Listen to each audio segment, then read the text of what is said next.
Hi, நம்ம இந்த வீடியோவில் கண்டுபிடிச்ச இன்ஜெக்ஷன் பாயிண்ட் மூலமாக எப்படி இன்ஜெக்ட் பண்ணுறது, ஒரு பேசிக்கான இன்ஃபர்மேஷன், டேட்டாபேஸோட இன்ஃபர்மேஷன் எடுக்கிறது அப்படின்னு பார்க்க போகிறோம். போன வீடியோவில் மறுபடியும் ஒரு தடவை சின்னதாக ரீகால் பண்ண சொல்ல, போன முறை நம்ம இன்ஜெக்ஷன் பாயிண்ட் அப்படிங்கிறத ஒன்று கண்டுபிடிச்சோம். அந்த இன்ஜெக்ஷன் பாயிண்ட்னா என்ன அப்படின்னு பார்த்தோம்னா, ஹோல் காலம், அந்த டேட்டாபேஸில் இருக்க ஹோல் காலமில் எந்தெந்த காலம் வல்னரபிளோ அதுதான் இன்ஜெக்ஷன் பாயிண்ட். அது மூலமாக தான் நம்ம இப்போ இன்ஜெக்ட் பண்ண போகிறோம். இப்போ நம்மளுக்கு எது எது இன்ஜெக்ட் ஆகிருக்கு அப்படின்னு பார்ப்போம். 2, 3, 4 இந்த 3 காலம் தொடர்ந்து அட் அ டைமில் அட்டாக் ஆகிருக்கு. இப்போ நம்ம அது மூலம் அந்த 2, 3, 4ல் சில கமாண்டை இன்ஜெக்ட் பண்ணி டேட்டாபேஸோட இன்ஃபர்மேஷன் எடுக்க போகிறோம். அந்த டேட்டாபேஸோட இன்ஃபர்மேஷன் எடுக்கிறதுக்கு ஒரு சில கமாண்ட் இருக்குது. அதை நான் ஆல்ரெடி நோட்பேடில் எடுத்து வச்சுருக்கேன். அதை பார்ப்போம். Version, system user, database, host name, data directory, அதாவது டேட்டா டிஐஆர் அப்படின்னு சொல்லுவாங்க. அதை நம்ம இப்போ எக்ஸிக்யூட் பண்ணி பார்ப்போம். இப்போ அட் வெர்ஷன் அப்படிங்கிறத நான் எடுக்கிறேன். அதாவது நம்ம இப்போ கண்டுபிடிச்சிருக்க இன்ஜெக்ஷன் பாயிண்ட் எதில் வேணுமோ நம்ம இதை இப்போ இந்த வெர்ஷன் அப்படிங்கிறத இன்ஜெக்ட் பண்ணால், இப்போ நான் எடுத்துக்காட்டுக்கு 2ல் இன்ஜெக்ட் பண்ணுறேன். வெர்ஷன் அப்படின்னு டைப் பண்ணுறேன்.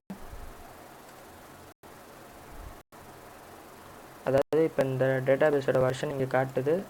இது 2ல் மட்டும்தான் பண்ணுமா, ஏன் 3ல் பண்ணக்கூடாதா அப்படின்லாம் எதுவும் இல்லை. இது நேயர் விருப்பம்தான், எதில் வேணுமோ பண்ணிக்கலாம்.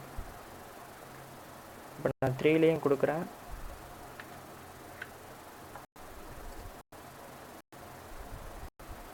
அதே நேம் தான் வருது பாருங்கள்.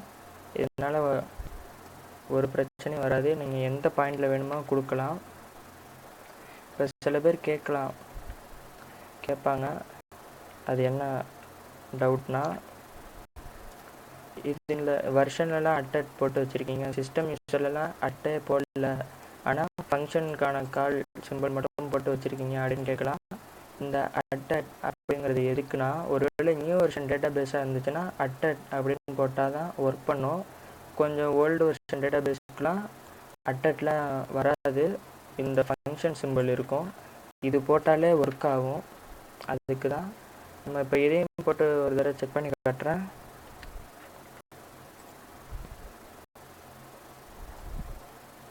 இப்போ இங்கே அட்டை ரிமூவ் பண்ணுறோம். ஃபங்க்ஷன் போடுவோம்.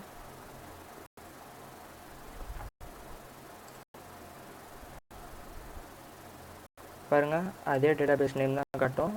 அதே நீங்கள் இந்த ஃபங்க்ஷன் எடுத்துகிட்டு மறுபடியும் அட்டட் போட்டாலும் அதே தான் காட்டும். அது ஒன்றும் பிரச்சனை கிடையாது. அது எதுக்கு அப்படின்னு பார்த்தோம்னா, கொஞ்சம் டேட்டாபேஸோட வெர்ஷன் நியூவாக இருக்கா ஓல்டாக இருக்கா அப்படிங்கிறத பொறுத்து, நியூ வெர்ஷனாக இருந்துச்சுன்னா அட்டட் யூஸ் பண்ணும், ஓல்டாக இருந்துச்சுன்னா இது தேவையில்லை. ஒருவேளை நியூ வெர்ஷனாக இருந்தாலும் டேட்டாபேஸ் இருந்தாலும் நீங்கள் இந்த ஃபங்க்ஷன் யூஸ் பண்ணிக்கலாம், ஒர்க் ஆகும். ஆனால் ஓல்டர் வெர்ஷனில் நீங்கள் அட்டட் போட்டிங்கன்னா ஒர்க் ஆகாது. அதுதான் உண்மை. நான் ஏற்கனவே செக் பண்ணியிருக்கேன். சரி, நம்ம இப்போ டேட்டாபேஸோட வெர்ஷன் பார்த்துட்டோம். அடுத்தது அந்த சிஸ்டம் யூஸரை கண்டுபிடிப்போம். எல்லாத்தையும் 2ல் இன்ஜெக்ட் பண்ணுறேன். சிஸ்டம் யூசர்,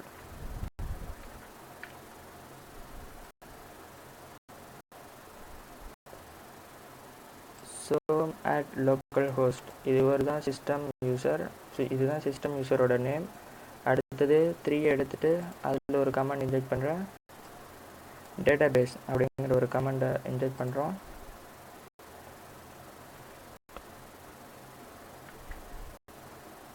இன்ஜெக்ட் பண்ணியாச்சு. எக்ஸிக்யூட் கொடுக்குறேன். மறுபடியும் டேட்டாபேஸ் நேம் அதே தான், SOM. அது அடுத்தது எடுக்கிறேன். ஹோஸ்ட் நேம் அதை காப்பி பண்ணிக்கிறேன். அதை நான் 4ல் இன்ஜெக்ட் பண்ண போகிறேன்.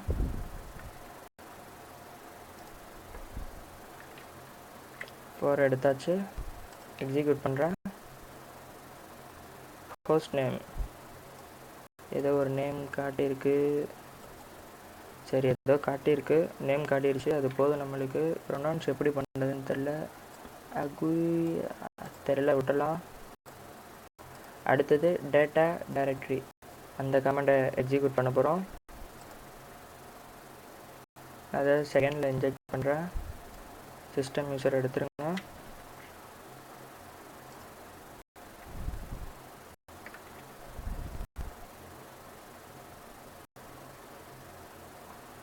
பாருங்க, /var library/mysql/ இதுதான் அந்த சிஸ்டமோட டேட்டா டைரக்டரி. இந்த நம்ம வீடியோவில் எப்படி ஒரு பேசிக்காக ஒரு டேட்டாபேஸோட இன்ஃபர்மேஷன் எடுக்குது அப்படின்னு பார்த்தோம். அடுத்த வீடியோவில் நம்ம எப்படி ஹோல் காலத்தையும் எடுக்கிறது அப்படின்னு பார்ப்போம். இன்னும் சில பேசிக் கமெண்ட்ஸ்லாம் இருக்குது, அதை பார்ப்போம். தொடர்ந்து இந்த வீடியோவை பார்த்துட்டே இருங்க. சின்ன சின்னதாக தான் இருக்கும், இது ஃபுல்லாக பார்த்தா தான் உங்களுக்கு புரியும். நடுவிலே பார்த்துட்டு விட்டுறாதீங்க. தேங்க்ஸ் ஃபார் வாட்சிங். இந்த வீடியோ பிடிச்சிருந்துச்சுன்னா லைக் பண்ணுங்கள், சப்ஸ்கிரைப் பண்ணுங்கள், ஷேர் பண்ணுங்கள். தேங்க்யூ.